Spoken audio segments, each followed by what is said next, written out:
Recipe టేబుల్‌కు స్వాగతం. ఈరోజు పప్పు బీరకాయ ఎలా చేయాలో చూద్దాం. కావలసిన పదార్థాలు: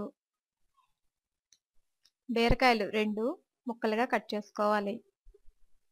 టమాటాలు 1 కప్పు, పచ్చిమిరపకాయలు 8, పసుపు 1 టేబుల్ స్పూన్, ఉప్పు తగినంత. ఇప్పుడు కూర ఎలా తయారు చేయాలో చూద్దాం.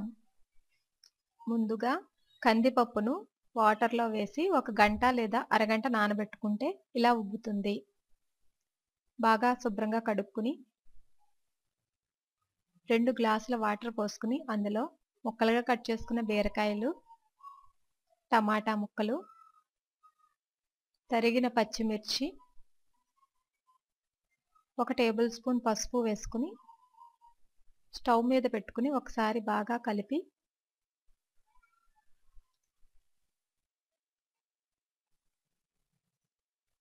మూత పెట్టి 4 లేదా 5 విజిల్స్ వచ్చే వరకు ఉంచుకోవాలి. పప్పు బాగా ఉడకాలంటే 4 లేదా 5 విజిల్స్ సరిపోతాయి. మూత తీసుకుని తగినంత ఉప్పు వేసుకుని ఒకసారి బాగా కలుపుకోవాలి. ఇప్పుడు తాలింపుకు కావలసిన పదార్థాలు: ఎండుమిరపకాయలు 2, జీలకర్ర 1/2 టేబుల్ స్పూన్, వెల్లుల్లి రెమ్మలు, ఆవాలు 1/2 టేబుల్ స్పూన్, కరివేపాకు 3 రెమ్మలు. ఇప్పుడు తాలింపు ఎలా చేయాలో చూద్దాం.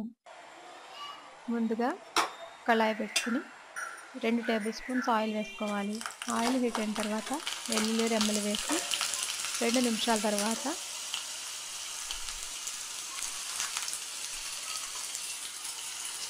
ఆవాలు, జీలకర్ర వేసుకోవాలి. ఆవాలు పగిలిన తర్వాత కరివేపాకు వేసుకుని ఎండుమిరపకాయలు కూడా వేసి తగినంత ఇంగువ కొంచెం లైట్గా వేసుకుంటే సరిపోతుంది. దీన్ని పప్పులో వేసుకోవాలి. అంతే, గుమగుమలాడే బీరకాయ పప్పు రెడీ. చూసారు కదా,